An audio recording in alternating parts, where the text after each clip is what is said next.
Teman-teman sekalian, Anda punya teman.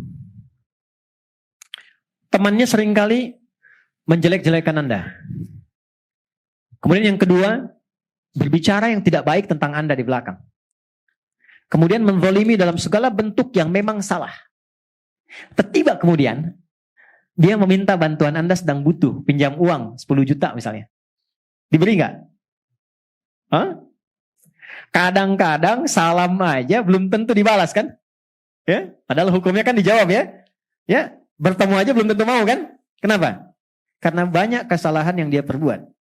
Tapi kalau dia datang untuk meminta maaf, diterima nggak? Oke, lihat sini. Bismillah. Ini ada gelas. Cawannya terbuka. Sepanjang terbuka, Anda bisa masukkan apapun. Ada kopi, susu, air, dan sebagainya. Tapi kalau kita tutup begini, dan penutupnya begitu pekat, tuh, bukan tisu, yang masih bisa ditembus. Kita mau masukkan apapun sulit. Bukankah saat sholat tadi, kita ingin terkoneksi dengan Allah, supaya minta apapun? Ya kan? Kita minta disehatkan, minta diberikan kesuksesan, rezeki yang melimpah, masalah dihilangkan, ya kan? Kenapa ada sebagian orang yang sholat ketika meminta nggak terkabul? Padahal orang dulu baru nyebut sudah diberikan. Tuh. Orang dulu minta dikasih. Bahkan selesai sholat dapat. Kenapa? Dalam kondisi kita meminta, kita nggak mendapatkan apa yang dimohonkan itu. Boleh jadi, apa yang disampaikan Nabi itu hadir dalam kehidupan sementara orang. Saya nggak menyebut kita. Saya menjauhkan kata itu dari kita semua. Ada orang yang datang kepada Allah itu dengan maksiat yang dibawa tapi belum ditobati. Jelas? Maka apa kata Nabi? Thumma dzakara rajulan. Nabi mengisahkan seorang lelaki. Yutilus safara asy'atha aghbara. Dia menempuh perjalanan panjang sampai berdebu, capek, jauh jalannya. Yamuddu yadaihi ilas sama. Dia ingin berdoa. Kalau ini digambarkannya datang ke Mekah lah, mau doa. Ya kan? Begitu sampai tiba ke tujuannya, apa yang terjadi? Kata Nabi, komen pertamanya. Ingat, kalau Nabi sudah komen, maka kita apa yang harus dilakukan? Tinggal like, subscribe. Like, share, and subscribe. Apa komen Nabi? Anna yustajabu lidzanik, mat'amu haram, mashrabu haram, malbasu haram, wa ghudhiya biharam. Bagaimana doanya bisa tembus sementara makanannya haram, minumannya haram, pakaiannya haram, perangkat hidupnya haram. Ternyata bukan Allah nggak mau kabulkan. Begitu mau dikasih, mental. Karena ada sekat. Itulah sebabnya, kenapa sebelum kita minta banyak dalam sholat, minta sehat, minta rizki, minta rahmat, minta segala hal, kenapa dimulai saat takbir dengan memohon doa taubat terlebih dahulu? Di pembuka awal. Pembuka awal yang mengawali sesuatu dari mulai asalnya itu dalam bahasa Arab disebut dengan iftitah. Kalau pendek, kalau agak panjang disebut dengan istiftah. Itulah sebabnya kenapa kita saat takbir langsung membaca doa iftitah atau istiftah untuk membuka semua sekat-sekat yang kurang baik yang selama ini Allah nilai kurang bagus, sehingga setelah terbuka kita bisa minta apapun yang dimohonkan kepada Allah. Ada 9 jenis doanya, dari mulai yang pendek sampai yang panjang. Kalau pendek namanya iftitah, kalau panjang namanya istiftah. Atau kadang untuk mewakili keduanya, baik itu pendek ataupun panjang. Oke, teman-teman biasa baca doa apa? Gak apa-apa. Iftitah. Allahumma ba'id baini wa baina khataaya kama ba'adta bainal masyriqi wal maghrib. Ada yang baca Allahu akbar kabira, alhamdulillahi katsira? Ada? Ada yang baca wajjahtu wajhiya alladzi fataras samawati wal ardh? Ada? Baik. Pertanyaannya, tahu enggak maksudnya apa? Paham enggak gitu? Kita baca tanpa paham, dapat pahala dan gugur kewajiban, mengangkat kewajiban.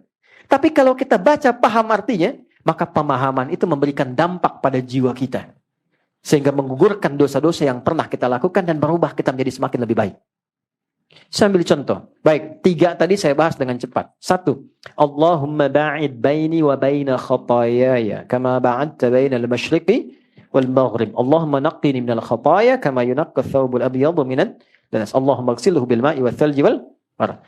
Baik, teman-teman, kalau ada orang berbuat salah, perbuatannya disebut dengan akhta'a. Oke? Kesalahannya disebut dengan khati'ah.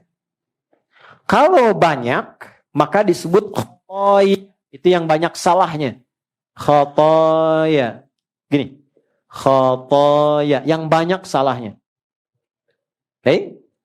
Kalau saya mengaku, saya ini banyak salah. Maka tambahkan ya kecil di ujungnya. Khotoya. Ya. Gini. Artinya, saya mengaku banyak salah. Saya mau tanya. Siapa matanya yang tidak pernah berbuat salah dalam memandang? Ada. Oke. Dari tadi pagi bangun sampai sekarang, pernah nggak salah lihat? Barusan masuknya udah salah lihat ya? Huh? Oke. Pernah nggak telinga itu berbuat salah dengar?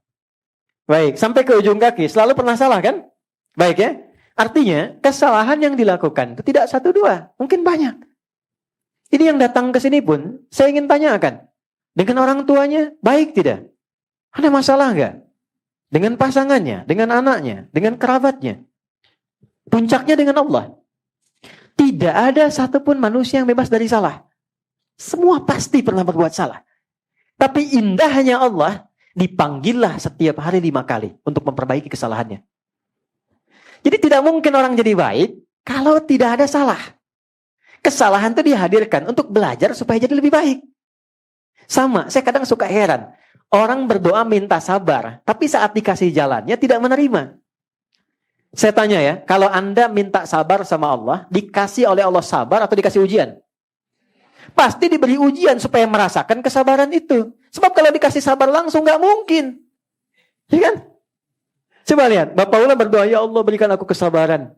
Terus nggak ada hujan, nggak ada angin, Mas Baim pulang ke rumah. Nggak ada apapun. Sabar ya sayang. Kira-kira bagaimana responnya? Kamu sehat? Karena nggak ada apapun. Kalau Anda mengharapkan sabar, Anda pasti diberikan masalah. Kalau orang berharap kesuksesan, apakah langsung dikirimkan harta? Tidak. Kan diberikan pekerjaan. Kalau orang berharap kebahagiaan, nggak akan diturunkan langsung. Pasti diberikan jalan untuk saling mencintai, baru bahagia.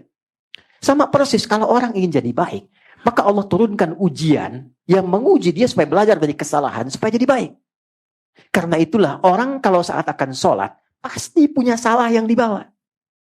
Maka bayangkan sebelum sholat, mata itu salah memandang. Mungkin. Boleh jadi sebelum sholat kepada anak salah melihat. Ini share ya. Apa yang saya biasakan. Mungkin kalau bermanfaat silahkan ambil. Kalau tidak Anda boleh tinggalkan. Saya itu pribadi yang menata diri untuk tidak pernah bisa marah pada anak-anak. Gak bisa marah. Sederhana. Anak kalau belum balik, Allah menilainya itu tetap dengan kekanak-kanakannya. Gak ada hisab. Jadi kalau dia salah, itu gak dihisab oleh Allah. Karena masih anak-anak. Jelas?